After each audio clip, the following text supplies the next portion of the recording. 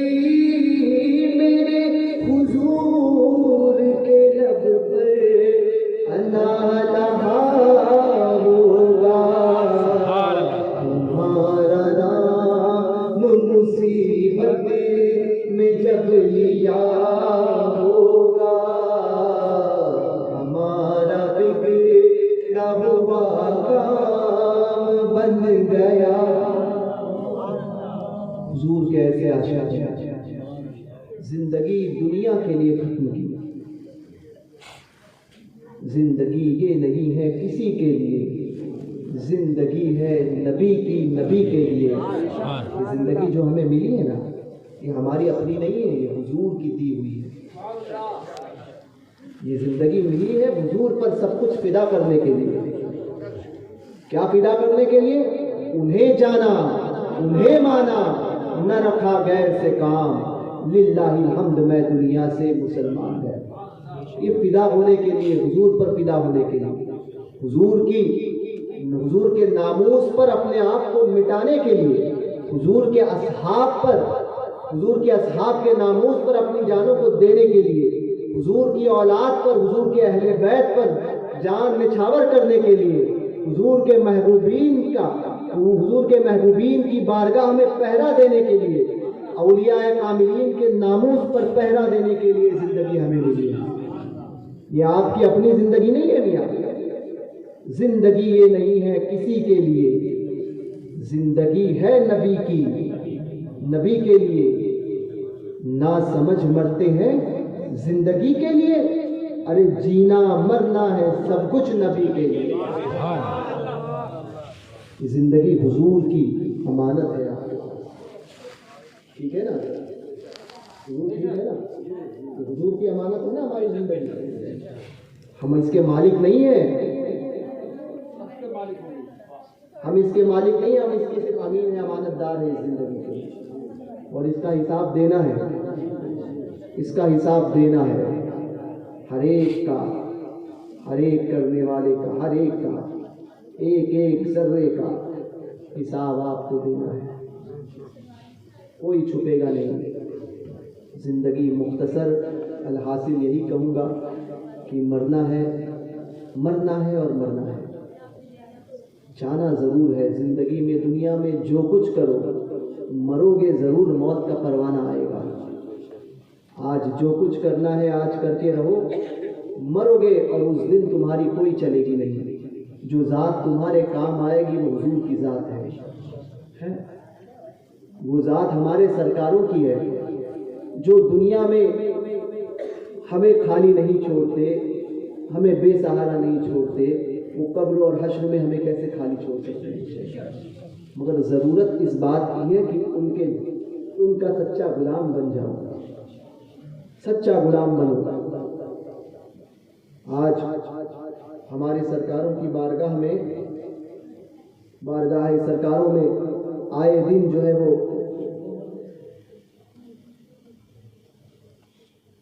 گستاخیاں ہو رہی ہے۔ ہم مسلمان اپنے آپ کو کہتے ہیں، ہمارے باپ کی عزت کو کوئی چوراہے پر نیلام کرے نا تو جو ہو سکتا ہے ہم کرنے کو تیار ہو جائیں گے، دل پر ہاتھ رکھ کر بولنا۔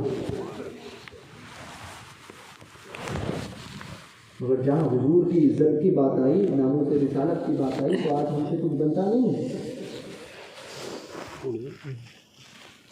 ہم اپنے آپ کو مسلمان کہتے ہیں، غریب نواز کی شان میں مسلسل آئے دن جو ہے وہ ان 6-8 مہینوں میں 3 دلوں نے جو ہے وہ گستاخی کی۔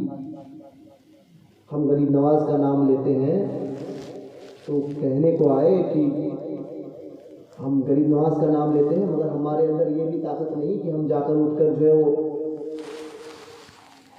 ایک میمورینڈم دے سکیں۔ یہ بھی کیا ہم نے۔ دیکھو غریب نواز کو کیا منہ دکھاؤ گے؟ عرس میں جا رہے ہو غریب نواز کے، لوگ کہتے ہیں عرس میں، ہم نے اس مرتبہ جانا کینسل کیا۔ کیا منہ لے کر جائیں گے غریب نواز کی بارگاہ میں؟ پوچھ لیا کہ میری بارگاہ میں حاضر ہوتے ہو، میرے لیے کیا کیا؟ کیا منہ دکھائیں گے؟ صرف مانگنا ہی آتا ہے، اپنے آقاؤں کے نام پر مرنا کبھی نہیں آئے گا۔ سختی، آج سختی لگ رہی ہوگی میرے جانے کے بعد میں، اور کئی جگہ پہ ہو چکا ہے۔ لوگ کہتے ہیں بڑی سخت تقریریں کر کے گئے، بڑا سخت بول کر گئے۔ تو آج بھی اگر سختی نہ کریں گے تو کب کریں گے؟ یہی کہ آج میٹھا میٹھا کھا لو کھا لو کھا لو، نہیں وہ تو کام ان کا ہے، جن کا کام ہے ان کا دیکھ لیں۔ ہم کس لیے؟ ہم اپنے سرکاروں کے نام پر ان کی عزتوں پر پہرا بھی نہ دے سکے تو ہماری زندگی کس کام کی؟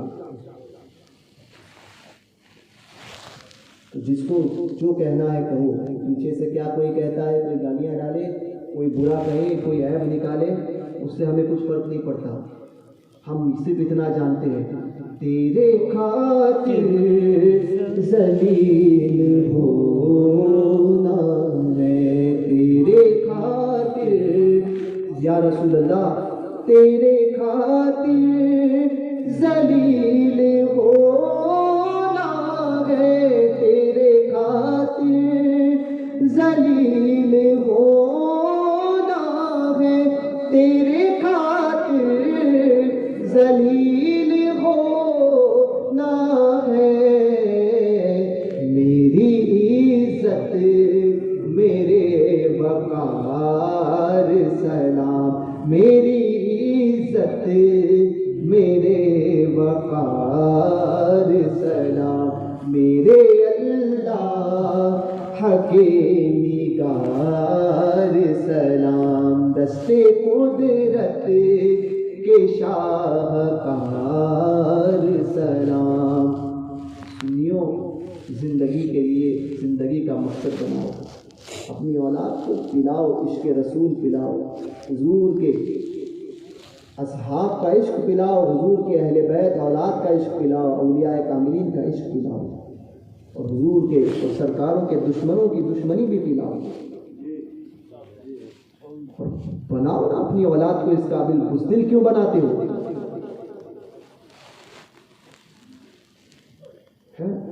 مونت پینے والے آج تم پر جو ہے وہ حاوی ہو رہے ہیں۔ تم نے بزدل بنایا اپنی اولاد کو، کیونکہ عشق رسول کیا ہے تم نے نہ خود سمجھا نہ اپنی اولاد کو سمجھایا۔ جائزہ لو اپنا، میں کہہ رہا ہوں اس لیے نہیں، خود کا جائزہ لو۔ ہم نے سکھایا اپنی اولاد کو کہ ہماری اولاد کو کیسا ہونا چاہیے، ہم نے سکھایا حضور کا عشق کیا ہے، سکھاؤ اپنی اولاد کو عشق رسول کیا ہوتا ہے، اولاد کو پلاؤ اپنے عشق رسول۔ دور نہیں ہے، ابھی سی اے واپس آ رہا ہے، سی اے واپس آ رہا ہے، یہ اپریل سے لاگو کرنے کی بات چل رہی ہے۔ خود پہ آئے گی تو بڑے سڑکوں پہ آؤ گے، ہاں، اور سرکاروں کی بات آئی تو پیچھے ہٹ جاتے ہیں، نہیں ہم نہیں کریں گے۔ ارے سرکاروں کے نام پر کھڑا ہونا سیکھو، پھر دیکھو خود کی حفاظت، تمہاری حفاظت وہ کیسے کرتے ہیں، وہ حفاظت کیسے کرتے ہیں۔ کھڑا ہونا سیکھو سرکاروں کے نام پر۔ ہم تو رد نہیں کرتے، ہم تو صحیح رہیں گے، ہم رد نہیں کرتے، ہم تو جو ہے وہ سب کو لے کر چلنا ہے۔ ارے تمہارا پالیسی رکھو، تمہارے پاس رکھو اپنی پالیسی اپنے پاس۔ حضور علیہ الصلوۃ والسلام نے حسان بن ثابت کو ممبر پر کھڑا فرمایا، اور حضور حسان بن ثابت کو فرمایا کرتے تھے، حضور سے زیادہ سمجھدار کوئی ہے؟ حضور سے زیادہ کس کے پاس ہے؟ کسی کے پاس نہیں۔ وہ حضور حضرت حسان بن ثابت کو فرماتے تھے کہ حسان ممبر پر کھڑے ہو اور میرے دشمنوں کا منہ توڑ جواب دے، میری تعریف بیان کر اور میرے دشمنوں کا ہجوم فرما۔ حضرت حسان جب کھڑے ہو کر فرماتے تھے، حضور کے دشمنوں کا رد کرتے تھے، تو حضور فرماتے واہ واہ حسان، جب تک تم منبر پر کھڑے ہو کر میری تعریف بیان کرتے ہو اور میرے دشمنوں کا رد کرتے ہو، حضرت جبرائیل تمہارے پشت پر کھڑے ہوتے ہیں۔ تو ہم وہ کام کر رہے ہیں کہ ہمیں حضرت جبرائیل علیہ السلام کی حمایت حاصل ہے۔ حضرت نابغہ جابر رضی اللہ تعالیٰ عنہ یہ حضور کے دشمنوں کا رد فرمایا کرتے تھے، حضور کے دشمنوں کا رد فرمایا کرتے تھے۔ حضور فرماتے تھے کہ نابغہ میرے دشمنوں کا ہجوم فرما، رد فرماتے تھے، خاص تھے وہ اس کام کے لیے، اور وہ حضور کے دشمنوں کے عیب بیان کرتے تھے اور حضور کے دشمنوں کا جواب دیتے تھے، منہ توڑ جواب دیتے تھے۔ ایک مرتبہ حضور کا دریائے کرم جوش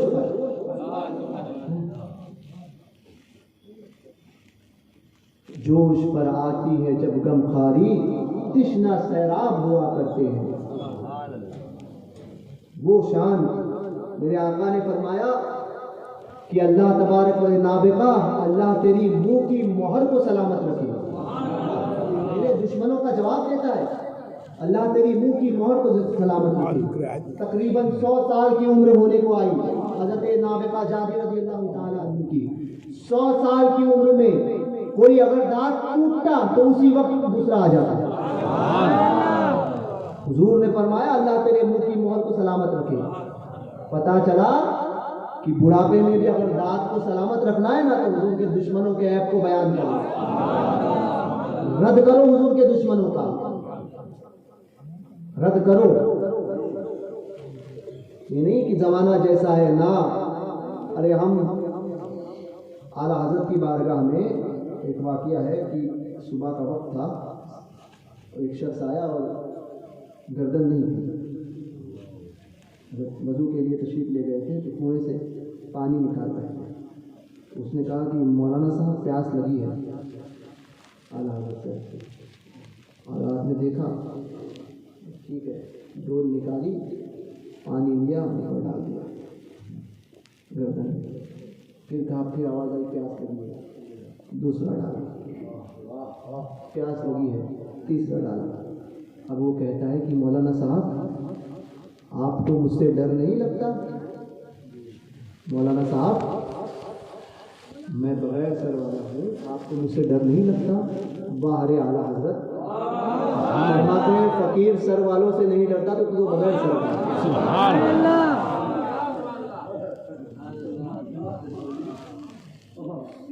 تیر سر والوں سے نہیں ڈرتا تو بغیر سر کا ہے.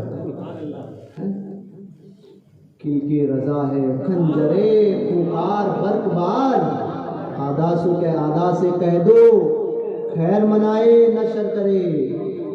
دلو دلال چائے بیچنے والوں،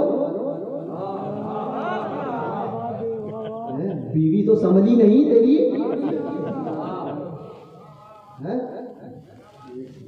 میں آپ کو مودی کہتا ہے بیوی ایک سنبھلی نہیں اور چلائے مسلمانوں کو سنبھالنے کے لیے.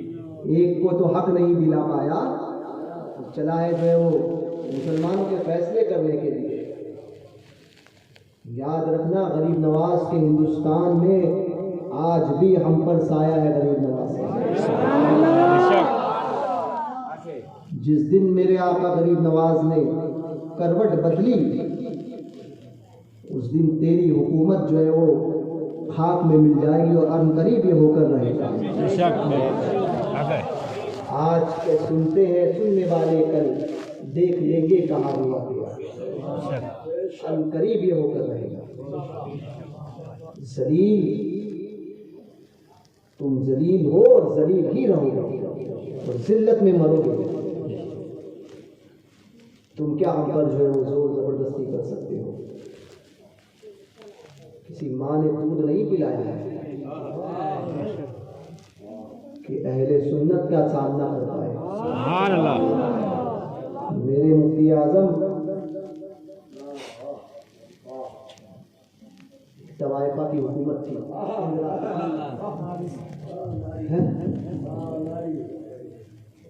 میرے مفتی اعظم نے آج کہتے ہیں نا تو اس وقت جو ہے وہ اس نے کیا نکالا تھا؟ حکم نکالا تھا کھسی کرو کھسی. سمجھ رہے ہو؟ سب کو پکڑ پکڑ کے کھسی بنا رہی تھی. سمجھی؟ ہاں بکرا. ارے لیکن وہ بکرے میں کھسی افضل ہے قربانی میں، مردوں میں نہیں ہے. کھسی بنا رہی ہے سب کو پکڑ پکڑ کے. وہ ناری تھی، ناری ہے اور ناری رہے گی، ہے نا. یہ کام شروع کیا تو پہلے تو یہی دیوبندی، پہلے تو جو انہوں نے فتویٰ دیا تھا کہ حرام ہے. اب جیسے ہی اس ناری کا پریشر آیا، ان کی اماں نے کہا کہ فتویٰ بدلو. تو قاری طیب نے کہا نہیں جی وہ تو نسبندی جائز ہے، نسبندی کراؤ کھسی بناؤ جائز ہے. ہاں ہاں تو تمہاری تو کام ہی یہی ہے کہ حکومت جو بولے وہی اسی کی بولی میں بولی بولتے ہو. کرونا کے ڈر سے جو ہے وہ تم ہی تو تھے کہ حکومت کی بولی میں بولی بول رہے تھے. یہ سنیوں کا اہل حق کا کام نہیں ہوتا ہے. ارے ہم تو مجدد الفی ثانی کے ماننے والے ہیں. اکبر نے دین الہی کا اعلان کیا تو مجدد الفی ثانی نے جیل جانا قبول کیا، اس کے غلط نظریات کو پسند نہیں کیا. تو ہم ان کے ماننے والے ہیں. ہم ان کے ماننے والے ہیں کہ کربلا میں اپنے سر کو کٹا کر امت کو بچا گئے، دین کو بچایا. وہ امام حسین کے غلام ہیں. دیوبندیوں نے فتویٰ دیا. اب اس کو کیا تھا؟ پکڑ پکڑ کے کھسی بناؤ کھسی بناؤ کھسی بناؤ. وہی کام چالو تھا. حضور مفتی اعظم قطب عالم نائب غوث اعظم شبیہ غوث اعظم سرکار مفتی اعظم رضی اللہ تبارک و تعالی عنہ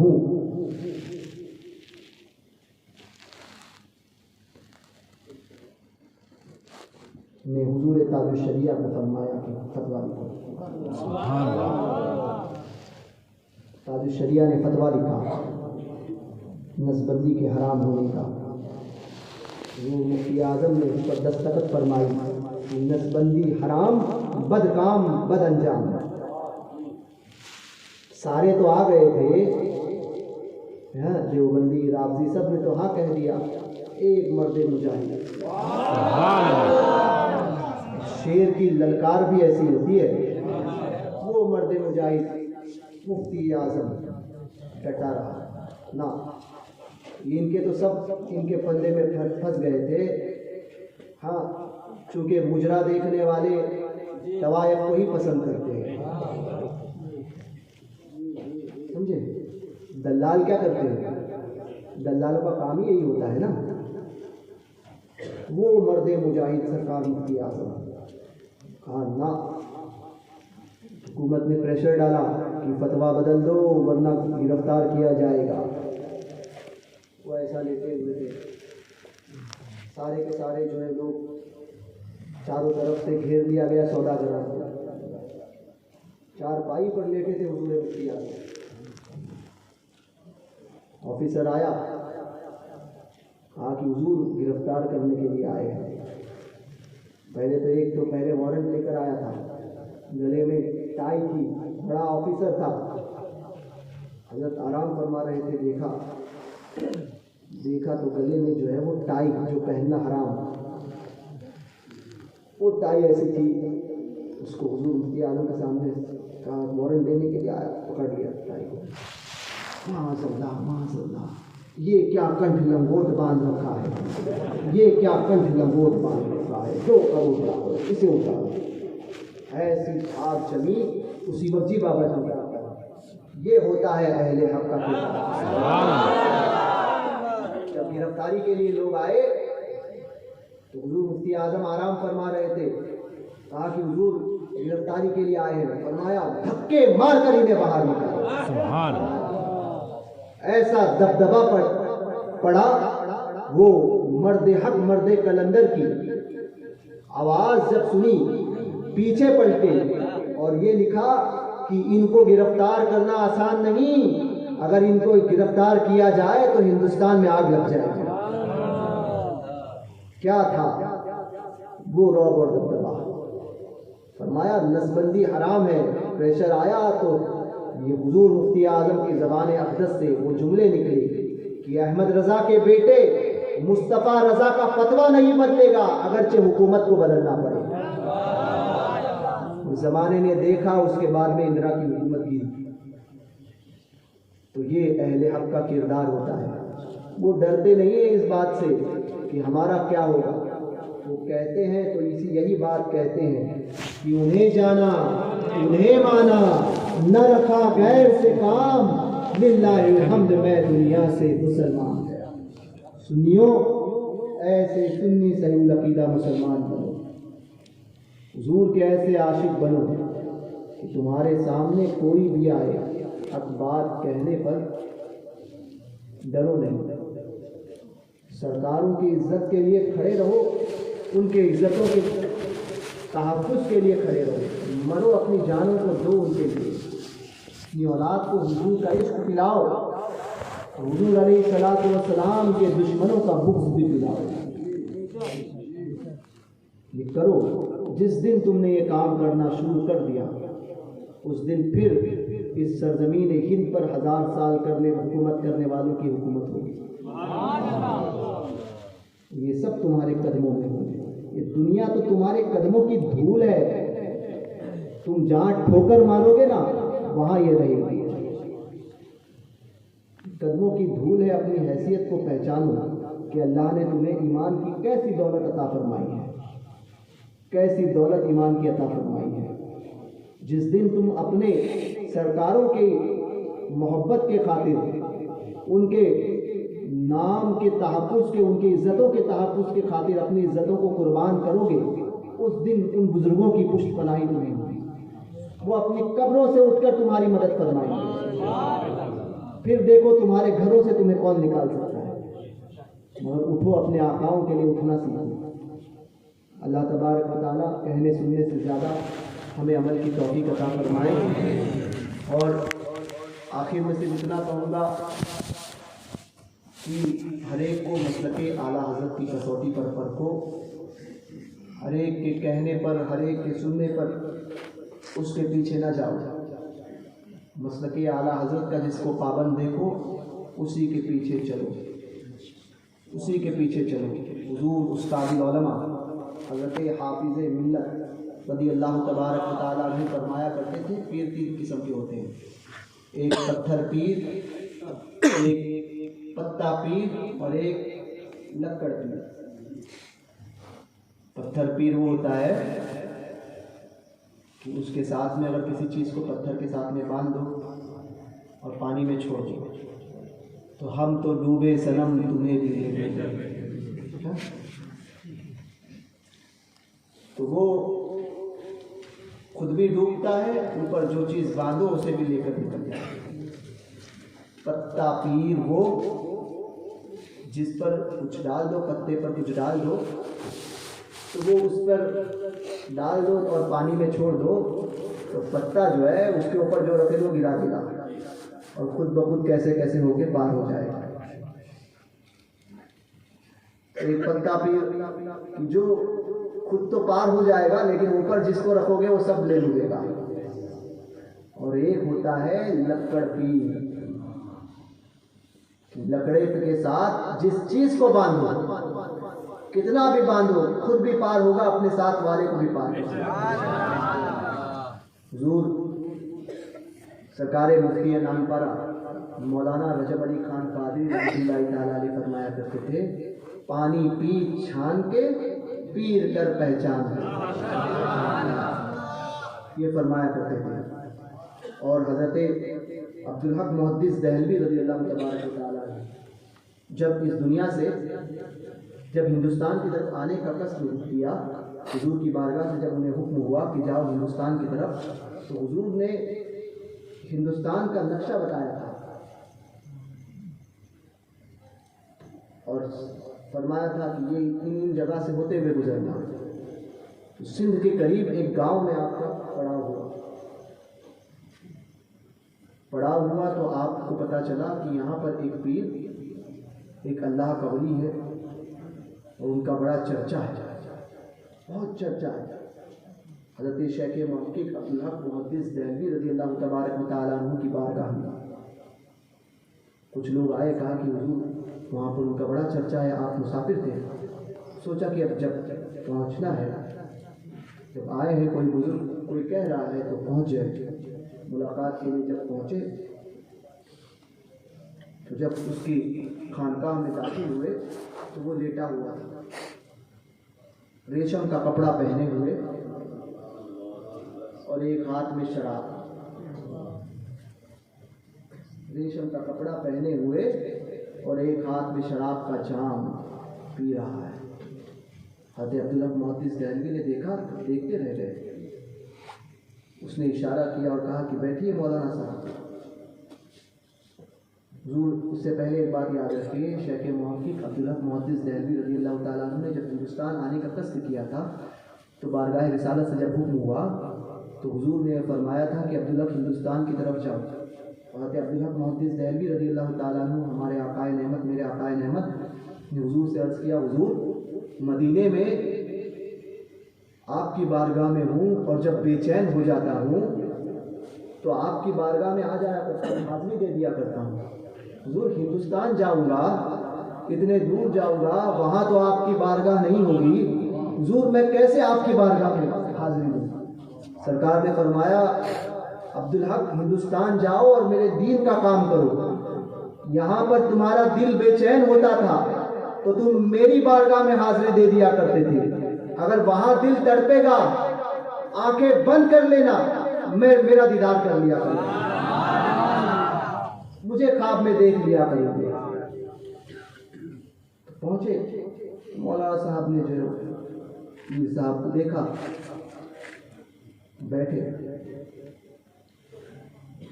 شراب کا پیالہ حضرت شیخ حق محقق دہلوی کی بارگاہ میں پیش کیا، پیو۔ حضرت شیخ حق عبدالحق محدث دہلوی نے فرمایا کہ یہ حرام ہے۔ فرمایا میں کہتا ہوں پیو۔ کہا کہ آپ نے جو ریشم کا لباس پہنا ہے، مرد کو ریشم پہننا حرام ہے، اور یہ شراب پینا حرام، یہ کیسے جائز ہو سکتا ہے؟ کہا عبدالحق تم مجھے جانتے نہیں میں کون ہوں؟ کہا تم کوئی بھی ہو، شریعت میں یہ چیز حرام ہے۔ حضرت عبدالحق محدث دہلوی سے کہنے لگا اچھا مجھ سے کہتے ہو؟ حضور صلی اللہ علیہ وسلم کی بارگاہ میں حاضری دیتے ہو نا روز خواب میں، کیسے جاؤ گے؟ کہا میں نے، اب یہ بات حضور علیہ الصلوۃ والسلام نے حضرت عبدالحق محدث دہلوی سے فرمائی تھی، کسی اور کو نہیں پتا تھا۔ سنو غور کرو، فرمایا حاضری دیتے ہو نا، میں بھی دیکھتا ہوں کیسے پہنچو گے۔ آپ نے سکتے میں آ گئے، یا اللہ میرے اور اس حضور کے درمیان جو راز تھا یہ اس شخص کو کیسے پتا چلا، اس فقیر کو کیسے پتا چلا؟ وہ بھی حضور علیہ الصلوۃ والسلام کی، عام آدمی کے بیچ کی بات نہیں ہے۔ مگر شیخ حق محقق دہلوی تھے، عبدالحق محقق دہلوی، واضح فرمایا وہ جو ہے وہ اپنی جگہ پر، حاضری ہو نہ ہو مگر دین محمدی کے خلاف میں کوئی کام نہیں۔ اٹھ کر چلے آئے، کہا مجھے کوئی فرق نہیں پڑتا، اٹھ کر چلے آئے، مراقبہ کیا حضور کی بارگاہ میں، مراقبہ کیا تو مراقبے میں کیا دیکھتے ہیں؟ مسجد نبوی شریف حضور کا دربار، اور یہ جانے کی کوشش کر رہے ہیں اسی فقیر کو جو ریشمی لباس اور ہاتھ میں شراب کا پیالہ جو تھا، اسی فقیر کو ڈنڈا لے کر جو ہے وہ راستے میں کھڑا پایا۔ مراقبے کیا ہے؟ کیا اللہ ہمارے جیسا کوئی ہوتا تو کہتا بابا بڑا پہنچا ہوا ہے، اور شیخ حق عبدالحق محدث دہلوی رضی اللہ تبارک و تعالیٰ اسی وقت حضرت عبدالحق محدث دہلوی رضی اللہ تعالیٰ نے مراقبے میں دیکھا کہ وہاں پر بھی پہنچا ہوا ہے۔ فرمایا اب دیکھتا ہوں اندر کیسے کیا کیا۔ پہلا دن ہوا آپ اندر نہ جا سکے، دوسرے دن پھر مراقبہ، پھر وہی حالت، وہی کیفیت کہ وہی مراقبے میں حضور کے دربار کے باہر وہ کھڑا ہے سوٹا لیے ہوئے، جانے سے منع کرو، جا کر دکھاؤ۔ دوسرے دن وہی کیفیت، تیسرے دن وہی کیفیت، چوتھے دن جب مراقبہ کیا تو اسی حالت میں حضور کو پکارا، یا رسول اللہ صلی اللہ علیہ وسلم میری مدد فرمائیے۔ حضور سب کچھ جانتے ہیں، یہ چیز جو ہے وہ بتانا مقصود تھا۔ میرے آقا علیہ الصلوۃ والسلام وہاں سے مسجد نبوی شریف سے میرے آقا نے اپنے خداموں کو حکم دیا، جاؤ عبدالحق باہر کھڑا ہے، اسے لے کر آؤ۔ حضرت عبدالحق محدث دہلوی حضور کے خدام بارگاہ سے حاضر آئے اور شیخ محقق عبدالحق محدث دہلوی کو کہا کہ چلیے، کہا یہ راستے میں روکا ہے، بولے آپ کون روکے گا؟ حضور کی بارگاہ میں لے کر گئے۔ حضور نے فرمایا کہ عبدالحق 3 دن سے آ نہیں رہے تھے؟ کہا حضور آتا تو تھا مگر وہ ایک فقیر ایسا معاملہ پیش آیا ہے یا رسول اللہ، آتا تو تھا مگر وہ راستے میں کھڑا تھا۔ فرمایا کیا ہوا؟ میرے آقا سب جانتے ہیں، کبھی کبھی کچھ چیز بتانا مقصود ہوتی ہے۔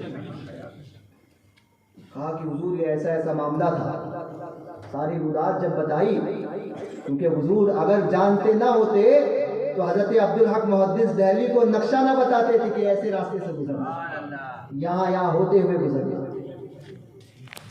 حضور نے فرمایا عبدالحق تم نے کیا کیا؟ کہا میں نے کہا کہ حضور کا فرمان حق ہے، اور جس چیز کو حضور نے حرام قرار دیا ہے، اللہ اس کے رسول نے، دنیا میں کون ہے جو اس کو جائز قرار دے؟ تو کہا حضور وہ کون ہے؟ حضور نے فرمایا وہ جہنمی کتوں میں سے ایک کتا ہے۔ حضور نے فرمایا وہ جہنمی کتوں میں سے ایک کتا ہے۔ اب بارگاہ رسالت صلی اللہ علیہ وسلم کی بارگاہ کی حاضری کے بعد میں شیخ موقف اٹھے، مراقبے سے باہر نکلنے کے بعد میں یا خواب سے باہر نکلنے کے بعد میں بہرکیف شیخ موقف اٹھے۔ اٹھنے کے بعد میں صبح میں فوراً اس کی خانقاہ میں پہنچا کہ حضور نے فرمایا تھا کہ وہ جہنمی کتوں میں سے ایک کتا ہے۔ اب خانقاہ کے باہر چاہنے والوں کی حال جو ایک بھیڑ لگی ہوئی ہے۔ فجر کا وقت ہو چکا، کئی وقت ہو گیا، لوگ کھڑے ہیں۔ آپ نے پوچھا آپ لوگ کھڑے کیوں ہیں، اندر کوئی نہیں ہے؟ تو اس میں سے ایک نے کہا کہ ابھی تک حضرت نے حجرہ نہیں کھولا، اجازت نہیں دی، آواز نہیں آئی۔ اور میں اچھا، تھوڑی دیر کھڑے رہے، کافی دیر ہو چکی، کہا کہ دیکھ تو لو۔ اندر گئے، دیکھا تو وہ گھر میں نہ تھا، گھر میں نہ پایا، خانقاہ میں نہ پایا۔ پھر حضور کی بارگاہ حضرت شیخ محدث دہلوی نے فرمایا یہاں پر ماجرا کیا ہوا؟ کہا کہ پتہ نہیں، دروازہ جو ہے وہ اجازت تو نہیں تھی اندر آنے کی، بغیر اجازت کے کبھی ہم اندر نہیں گئے، مگر آج اچانک ایسا معاملہ ہوا کہ بولے کوئی چیز، کوئی عجیب واقعہ دیکھا آپ نے؟ شیخ موقف نے پوچھا، بولے ہاں یہ واقعہ دیکھا کہ آج صبح اچانک اس گھر سے جو ہے وہ ہمارے شیخ کے گھر سے، پیر کے گھر سے ایک کالے رنگ کا کتا بھاگتے ہوئے گیا۔ شیخ موقف نے فرمایا یہ وہی کتا ہے جس کے تعلق سے حضور نے فرمایا تھا کہ وہ جہنمی کتوں میں سے ایک کتا ہے۔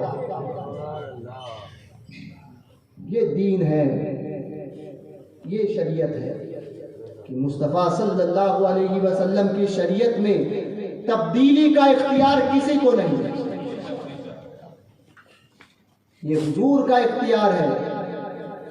کسی کے لیے، سب کے لیے جو چیز حرام ہو کسی ایک کے لیے حلال کر دے، اور سب کے لیے جو چیز حلال ہو کسی ایک کے لیے وہ چیز حرام کر دے۔ حضرت سونے کے کنگن پہننا مردوں کے لیے حرام، سونے کی انگوٹھیاں چین پہننا، مردوں سونے کے زیورات پہننا مردوں کے لیے حرام۔ حضرت سراخا کے لیے میرے آقا نے اجازت دے دی کہ اے سراخا میں تیرے ہاتھ میں کیسر و کسرا کے کنگن دیکھ رہا ہوں۔ ایک وقت میں 4 نکاح کرنا جائز، ایک وقت میں 4 نکاح کرنا صحیح ہے نا حضرت، جائز، مگر حضرت مولا کائنات کے لیے سیدہ خاتون جنت کی حیات میں حرام، سیدہ خاتون جنت کی حیات میں دوسرا نکاح کرنا حرام تھا۔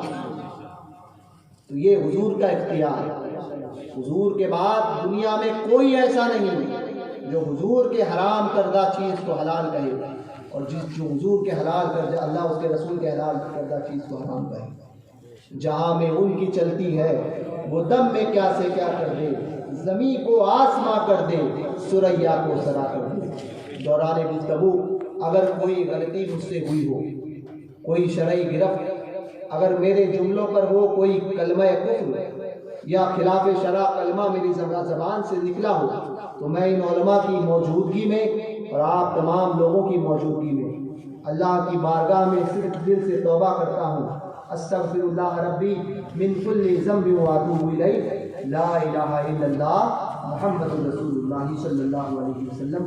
اللہ تبارک و تعالیٰ کہنے سننے سے زیادہ عمل کی توفیق عطا فرمائے۔ السلام علیکم ورحمۃ اللہ وبرکاتہ۔